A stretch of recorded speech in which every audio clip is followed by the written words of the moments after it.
think that Turkey is the first thing we establish, is because it's important to make fun of ourselves in terms of how we communicate with each other.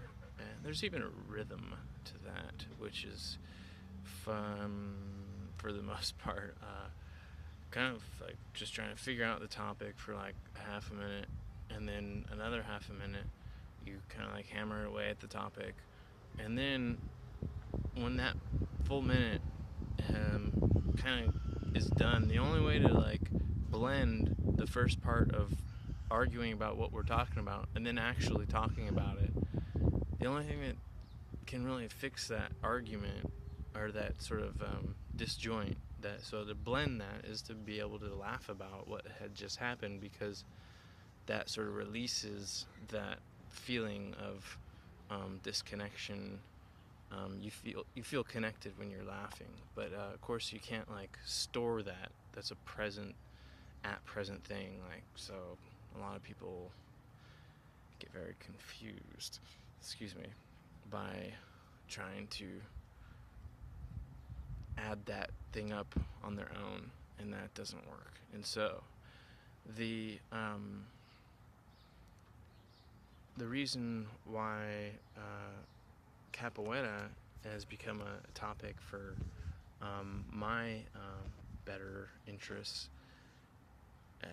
is because this move right here, where I lean in here, sort of hunched over, and then this back leg swings around behind me, and I'm going to use the time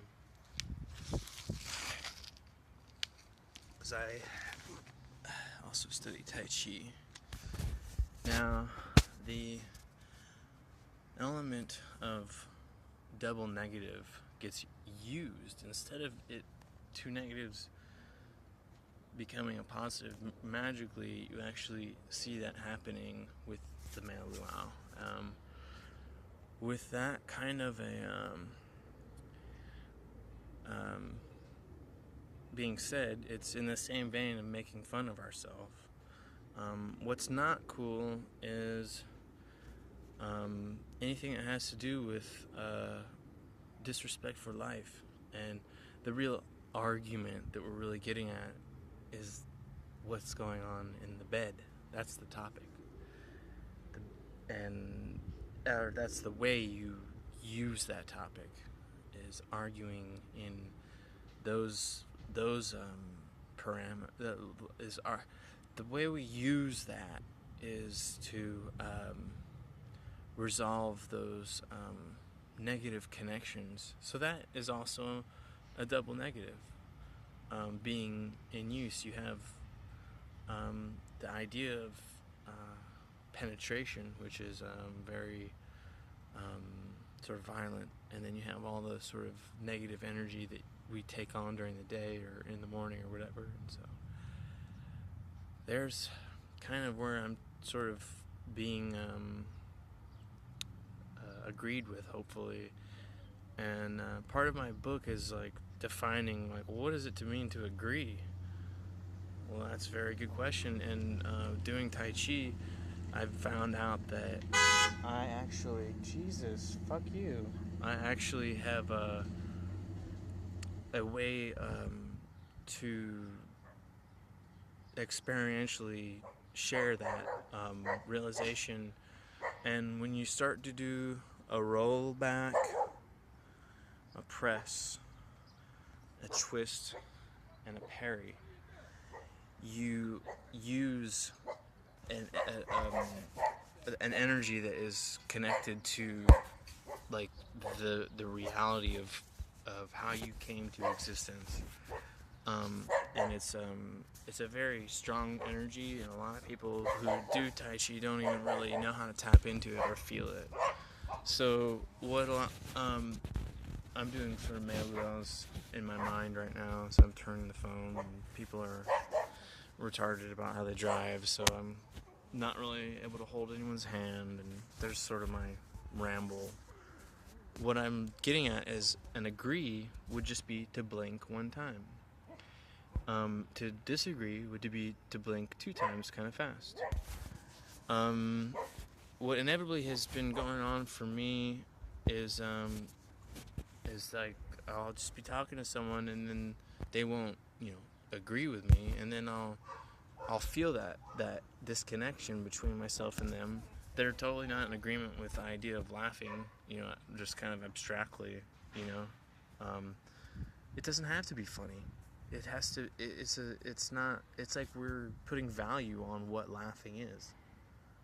And so a lot of that, like I said, is Tai Chi. Some of it's sign language where I kind of figured out. For instance, the gesture to cough. I'll put this finger like this. Just kidding. I stink. Pew. So I put my finger like this. No, I'm really kidding. I put it like this right here on my chest, and I'll just strike one time this way, and that means cough. And that's kind of an arbitrary thing, and that's why sign language is kind of cool, and um, how I equate some of my discovery is through that irony of, or like it's kind of this like hidden pun, hidden something.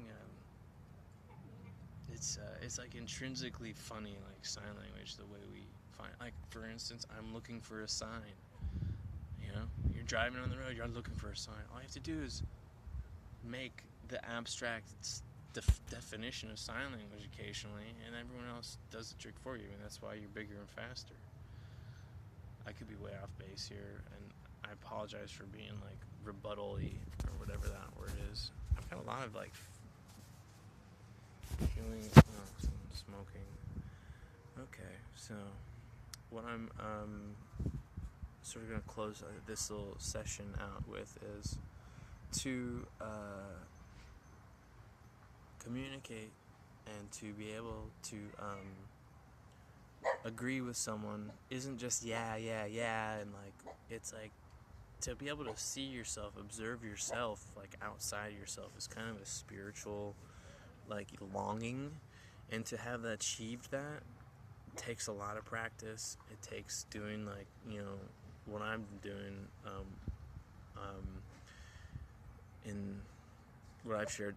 Well, here's the finish move that I was kind of getting at, was that the gesture for day in Indian Sign Language is you just kind of open your hand, or you kind of flip them like one. I don't know if you can see, but like one hand goes like this, and the other hand is like this, and it goes like that. And so, sort of, you can imagine I go like this, like kind of a twist, and then just kind of like the Tai Chi idea of just kind of roll back, push. Now, when I get to that point, then I blink at the same time. Now I've connected the idea to agree that it's daytime. I've twisted my hand. I've said I've said maybe something, and I blinked in agreement. And the energy, actually, you can kind of feel it. You don't want to spend too much time doing that, though. It's dangerous. Might get attacked by spiders or something of that vein.